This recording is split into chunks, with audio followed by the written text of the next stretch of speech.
ഇവിടെ അടുത്തൊരു മാള് വന്നപ്പോൾ ഏത് സമയം അവിടെ തന്നെയാണ് കേട്ടോ. ഇപ്പം ഇതാ ഇതിലൊരു മാക്സും കൂടി തുടങ്ങിയിട്ടുണ്ട്.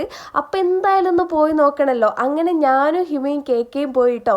ഇവിടുത്തെ ഡ്രസ്സും കാര്യങ്ങളൊക്കെ ഒന്ന് നോക്കാൻ വേണ്ടിയിട്ട് വന്നതാണ്. ഇപ്പം സ്റ്റാർട്ട് ചെയ്തുകൊണ്ടാന്ന് തോന്നുന്നുണ്ട്. കളക്ഷൻസ് ഒക്കെ കുറവാണ്, പക്ഷെ അവിടെ ഉള്ളതൊക്കെ സൂപ്പറാണ് കേട്ടോ. ഈ ഒരു ഡ്രസ്സിക്ക് നല്ല ഇഷ്ടമായി. പിന്നെ പുതിയ പുതിയ ഇയറിങ്സ് ഒക്കെ ഉണ്ട് കേട്ടോ. അവിടുന്ന് ഇൻഫ്ലുവൻസർ ആയിട്ടുള്ള നെയിനില്ലേ, അവരെ കണ്ടു. എനിക്ക് അവരെ വീഡിയോസൊക്കെ ഭയങ്കര ഇഷ്ടമാണ്. ഇനി ഇവിടെ വന്നിട്ട് എന്തെങ്കിലും ഒന്ന് കഴിച്ചിട്ടില്ലെങ്കിൽ പോകുമ്പോൾ എന്തോ പോലെയാണ് കേട്ടോ. അങ്ങനെ ഞാൻ ഈ ഒരു സംഭവം പറഞ്ഞു. ഇത് മറ്റേ ചിക്കൻ നഗറ്റ്സാന്ന് തോന്നുന്നുണ്ട്. അതിൽ ചീസൊക്കെ ഇട്ടിട്ടുള്ള ഒരു അടിപൊളി സാധനം. അടുത്തത് ഞങ്ങൾ ഈ പൊട്ടറ്റോ പറഞ്ഞു കേട്ടോ. ഇതിൻ്റെയൊക്കെ കറക്റ്റ് പേരിനോട് പറഞ്ഞു. ഞാൻ ഇവിടെ വന്നപ്പോൾ 2-3 തവണ കഴിച്ചിട്ടുണ്ട്. അടിപൊളിയാണ്. ഇനി മധുരമുള്ള എന്തെങ്കിലും കഴിക്കാമെന്ന് വെച്ചിട്ട് ഞങ്ങൾ അവിൽ മിൽക്ക് പറഞ്ഞു കേട്ടോ. ഐസ്ക്രീം ഉള്ളത് നോക്കിയിട്ടാണ് പറഞ്ഞത്. സാധാരണ ഇതിൻ്റെ മുകളിലാണല്ലോ ഐസ്ക്രീം ഉണ്ടാവുക. അപ്പോൾ കാണുന്നില്ല. അപ്പോൾ ഞങ്ങൾ വിചാരിച്ചു അവരോട് മറന്നു പോയതാണ്. പിന്നെ കഴിച്ചുകൊണ്ട് നിൽക്കുമ്പോഴാണ് മനസ്സിലായത് സെൻറ്റർ ഭാഗത്തിലുള്ള കാര്യം കേട്ടോ.